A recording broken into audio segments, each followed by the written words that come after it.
Hello, I'm Mario Toneguzzi, managing editor of Canada's podcast, Taking Care of Business Today with Juliette Nicolaÿ, who is a policy analyst with the Canadian Federation of Independent Business.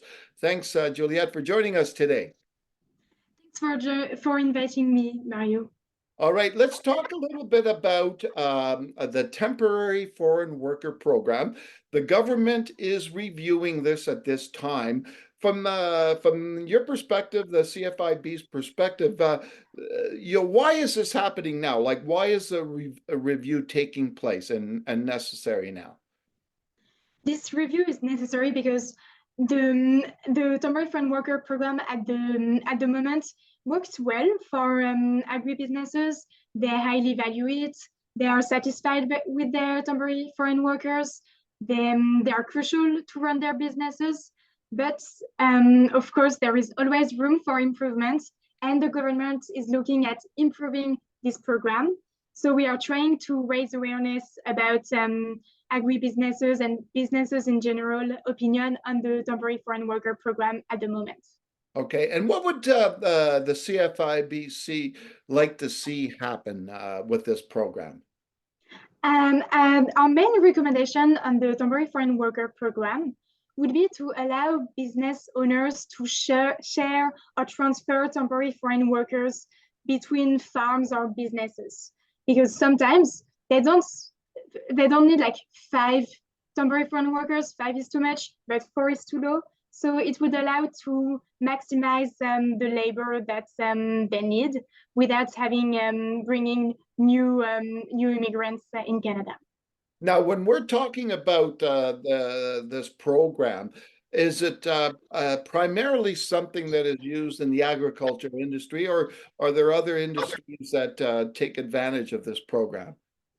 It's across all sectors, all economic sectors in Canada. There are different streams of the temporary foreign worker program. There are some streams that are specific to the agriculture program, like the seasonal agriculture worker program or the agricultural stream. But there are some other streams, like the low wage stream, low position stream, or the high wage position stream, that are open to every sector that needs temporary foreign workers in Canada. Okay, and why is this program important? Like, why is it important when you look at, I guess, overall in the Canadian economy? Because most of the time, when they use the TFWP, it's a last resort. They use it because they just cannot find any local workers willing to do the job. There is a mismatch between the labor supply and the actual labor needs of Canadian businesses. So when they turn to temporary foreign workers, it's really a last resort. It really means they were unable to find anybody in Canada, and it's why it's crucial for them to have access to these foreign workers, because according to government data, 92% of people that hired temporary foreign workers were able to stay in businesses, and 92% were able to meet the demand for goods and products and services. So it's crucial for them to run their businesses and to meet the demand. Okay, wonderful.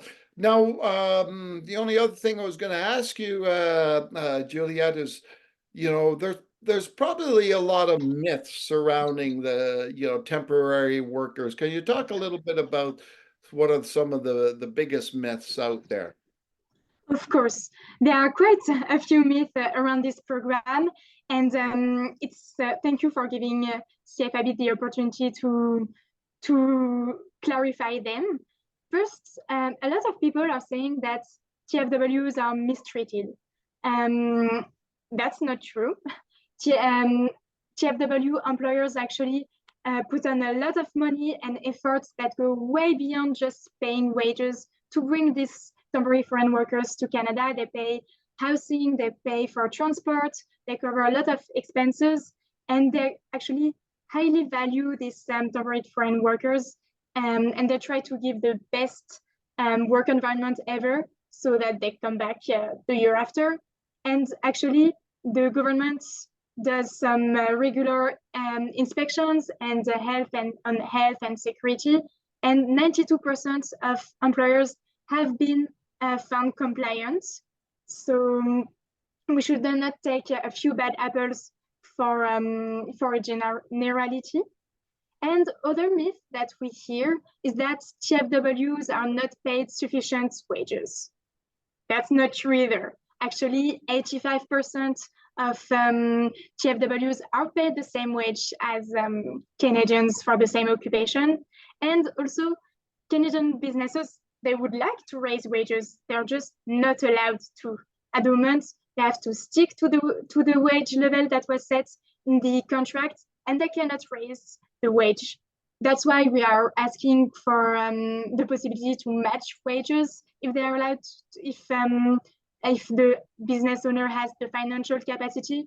It would not only reward good employees, but also help with retention and minimize poaching also.